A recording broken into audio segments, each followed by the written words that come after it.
Thank you, Chair. Afternoon, Premier.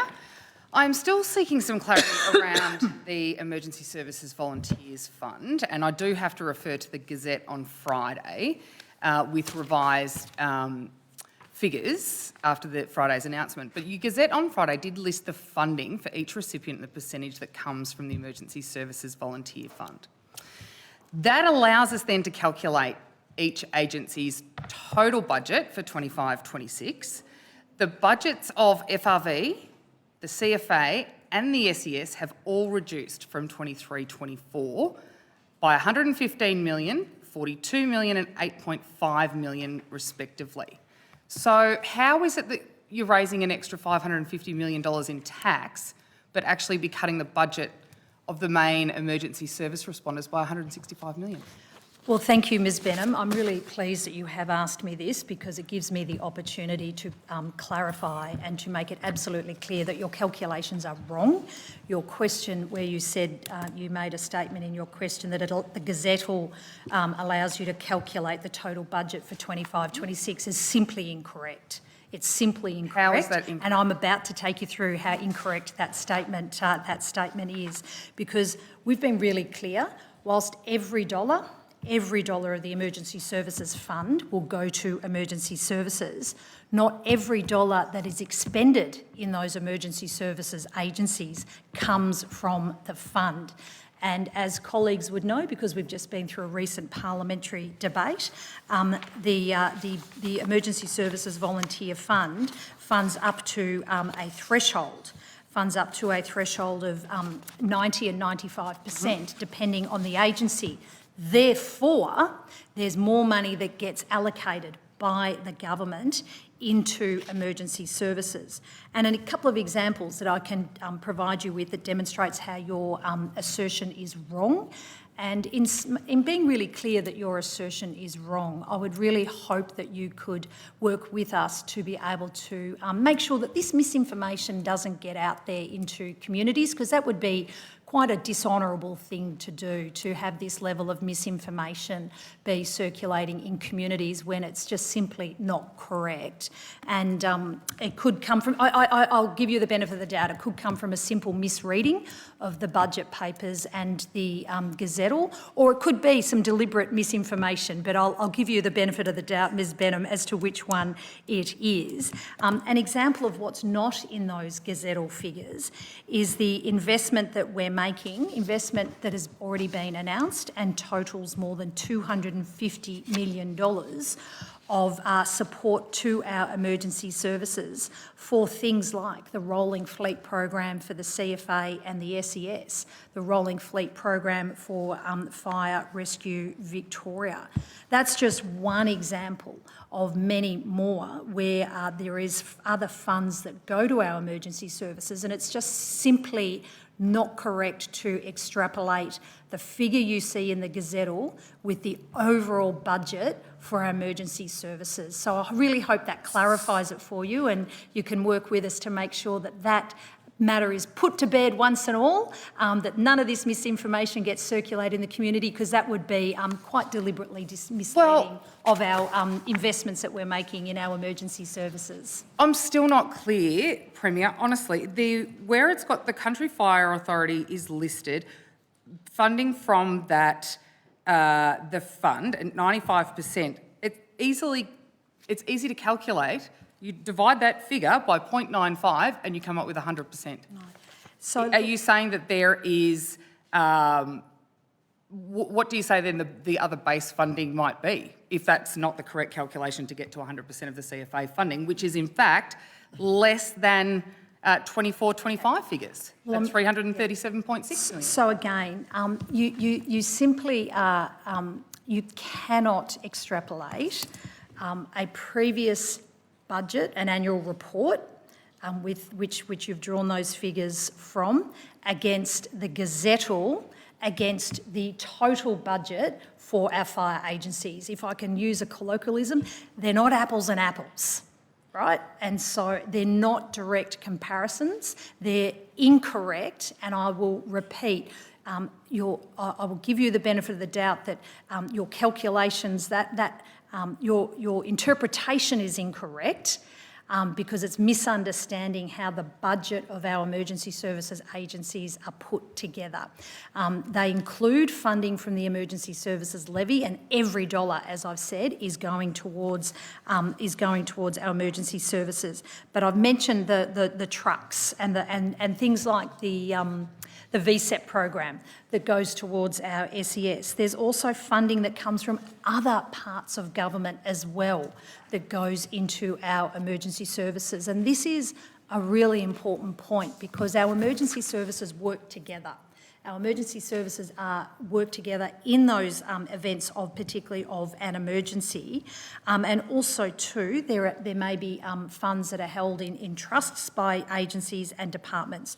So I want to be really clear and repeat that it is incorrect to extrapolate the figures in the Gazettal with the total budget for our emergency services, and therefore to claim that it is a cut is incorrect, and I would hope that puts this issue to bed and we don't hear of it again and we don't hear this misinformation being peddled again. Well, to seek some more clarity then, what's the point of gazetting the budget figures?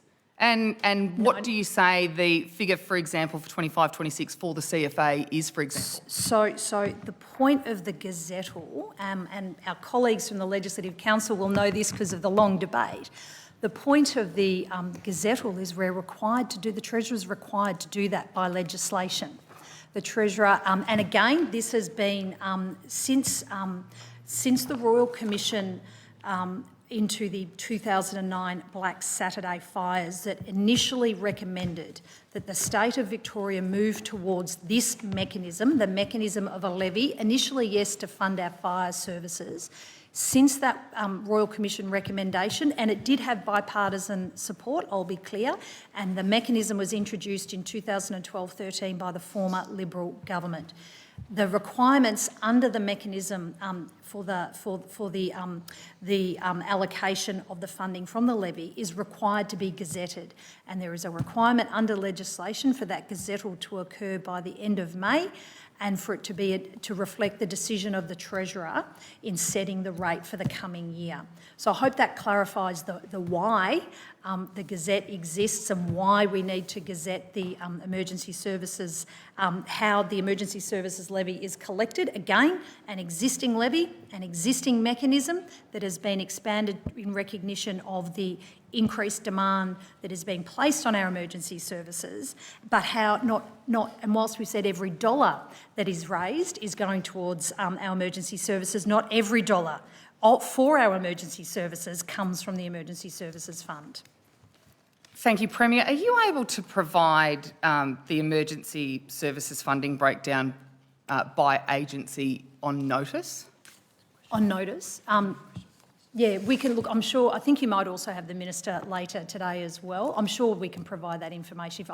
We can take that on notice. But if I can, in answering that, point to something that I personally find quite interesting, and I think any of us who experience the frequency of the flood, fires and storm disasters that we're seeing in recent times. One of the, I've said before, we've taken an existing levy and expanded it in recognition that more is being asked of all of our emergency services. One of the other recommendations out of the 2009-10 Royal Commission was to move to a one hazard, one emergency, one agency response, where all of our emergency services work together, which saw the introduction of an emergency management commissioner and who heads up the State Control Centre. In the last year, the State Control Centre, my advice is, has been activated for 203 days. That is a significant number, and it's not 9 to 5, it's 24 hours a day, 7 days a week. And there's been 85 full-time staff that work in there. And if I can give you an example of what the people in there do, there's all the different uniforms and all the different agencies come together in one place. And I've been in there on a number of occasions when there's been particularly fires in the western part of the state. And because of the technology that they have and the way the agencies work together, they can use the technology to predict where the fire will go, send out the emergency alerts and literally save lives. That is the work that is funded. That is the work that is central to saving lives in this state. More and more is being asked of our emergency services, not just our fire services that were previously covered by the fire services levy. More and more is being asked. More and more lives are being saved as a result of the work that goes on by our state control centre teams, the investment in technology, the way the agencies work together. And I think every dollar is worth it. Every dollar is worth it because of the way it's saving lives and saving communities. Premier, if the gazetted numbers are wrong then... No. The gazetted numbers are not wrong. Your extrapolation of the gazettal is wrong. Okay, does that mean then that when we extrapolate those numbers and when we make the adjustment for the $73 million less brought by the pausing for primary producers... Could you jump on? Sorry, I was just being shared a note. Sorry, Ms Benham, would you mind just... When we look at the forecast revenue for 25-26, and which should have been 1.623 billion as per the budget papers, reducing that by 73 million by pausing the primary producers total, or they're pausing it for 12 months. Are we then to believe that there isn't, that's 1.550 billion now, but when you do the totals, we're only getting 1.538 billion, leaving a $12 million shortfall? So the $12 million amount, I can perhaps help you with that, because I understand this is also perhaps a little bit of mischief that's being made around the traps. The $12 million difference refers to the support that's being provided to councils who, again, since the levy has been in place since 2012, again, introduced by the former Liberal National Government as a result of the Royal Commission recommendation into the Black Saturday fires. The collection mechanism has always been through a collection on the rates notices distributed by local councils. There's always been support provided to local councils to assist with that collection mechanism, and my advice is that $12 million has been allocated to support the costs that councils have to do to administer both the levy but also the rebate, where CFA and SES volunteers will, of course, not have to pay the levy. So that $12 million will be shared across the 79 councils in Victoria? Consistent with how it's operated at the moment. Okay. Can I ask about the policy basis for increasing the farm rate by 150%, which is 4 times higher than the residential rate, and how the government's justified that decision?